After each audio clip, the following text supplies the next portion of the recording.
Well, I'm back on this game again. And I became a Sable player. Don't ask me why, just don't worry about it. So, here's a question. What is everyone's favorite time of year when it comes to games? For me, it's always been Halloween. Fun events come around when Halloween is happening and the vibes are immaculate. The day is getting shorter, nights getting longer, and the cozier end of the year starts to set in. Like any game that has a dedicated player base, Dead by Daylight has a good range of events that come around every year for people to enjoy.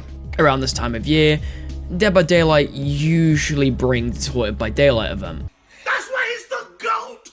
The GOAT! Now, to clarify, it's a complete recycling of the last 2 years of Haunted by Daylight, which if anyone is curious, it's entirely based on the introduction of the Void, both in concept of gameplay and lore. Now, the Void in general is incredibly cool for how it was described. That doesn't take away the point of it being a recycled event for the 3rd year running. It's sort of like the 2v8 effect. Everyone loved it at first, and then slowly but surely through overexposure and repetition, it has sort of lost its charm and has become another one of those modes that comes around and everyone is feigning excitement when in actuality they're just in it for the blood points. It's like a one trick in League of Legends. When you've seen one, you've seen them all, you know what to expect, and it becomes boring as fuck. Like every event, all you really want is the cosmetics that you can get for the event for free, or a fuck ton of resources that allow you to pad your account for whatever reason other than seeing a number go up. You know how long I've been waiting for this?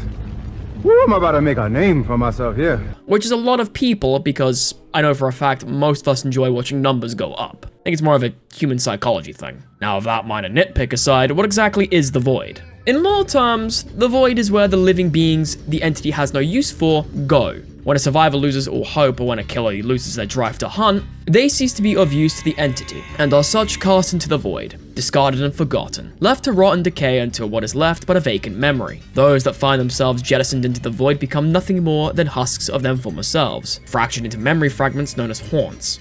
Ghosts of the past, as one might put it. It's more or less the entity's junkyard, the entity's garbage bin. I will stop being so polite. Get the fuck out of my sight before I demolish you.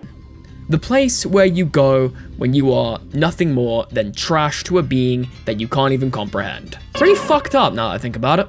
In gameplay, the Void is one of the more interesting risk-reward type of places that can offer you some pretty sweet stuff if you can get in there without being downed and hooked. For one, most, if not everything you do, will give you a resource called Void Energy. Collecting energy is simple enough. As a survivor, working on generators, stunning or blinding a killer, or kicking a pumpkin will give you Void Energy. And yes, those bloody fucking pumpkins are back. Robin, I know you're watching this. Do not the pumpkin.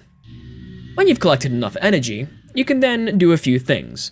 For example, you can stabilize a thing called a rift. A Void Rift. Now, Void Rifts spawn at various places around the realm during a trial. Stabilizing a rift will allow you to permanently open a portal to the Void realm. In previous iterations, it was only for a set amount of time because most of the rifts were unstable. But when you have a Void portal open, it makes for a pretty fast way to travel around the main realm, as the Void is actually incredibly small. Especially when you're on maps such as Larry's, which is an absolute fucking maze, like Nostromo and Toba. Then again, Toba is pretty survivor-sided anyway, so yeah. The one downside to traversing in the Void is killers know when a survivor is in the Void at all times. For you killer players out there, this is incredibly useful because you know that they're not working on gens. And it makes you incredibly easy to track if you know where the Void portals are. Sometimes it pays to have a good memory. In addition to this, survivors are exhausted, and if they are injured when they enter the Void, they are broken permanently. Killers, on the other hand, gain a permanent undetectable buff until they exit the Void.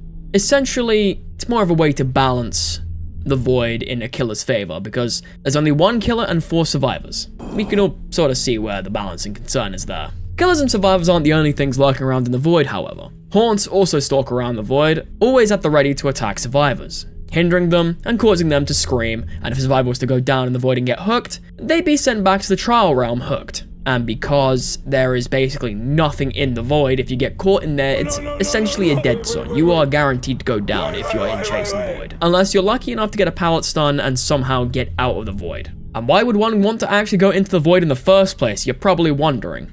Well, there are 2 reasons.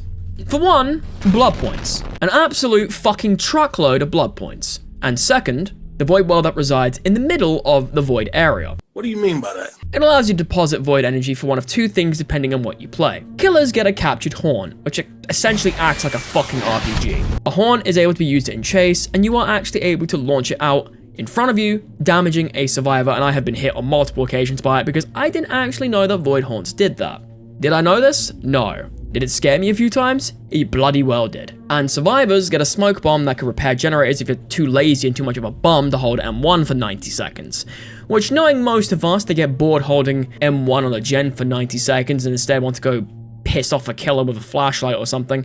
Yeah, it's understandable. But that smoke bomb does also hide scratch marks. I mean, it's a giant fog vial, basically. It's a void-skinned fog vial. And me being a bum survivor main and have none of the confidence to play killer, I have the fear of being curb stomped by 3 Niers and, for some reason, a Sable that is always around. The only other thing I can really mention alongside the horns, the void well, and the void itself are those bloody pumpkins. Yeah, you get to kick pumpkins again. Whoopie freaking do. I do like the sound you make when you squish them, though. It's like... When you decide to end the existence of a pumpkin like that one weird kid using a magnifying glass on ants, you end up with one of 3 outcomes. 1. The game tells you to get fucked. Straight up, game tells you get fucked, you get hit with 10% hindered status. Those are known as trick pumpkins. You know, because Halloween, trick or treat, all that cool stuff. 2. The game decides to throw you a bone and give you a 25% haste buff with 1,000 blood points, also known as a treat pumpkin. And 3. The game gives you a regular ass pumpkin. Now, one of the cool things I forgot to write down for the script is that the effects actually do stack on top of each other. So if you got hit with a hindered trick pumpkin and then you got a treat pumpkin, you actually have a 15% haste.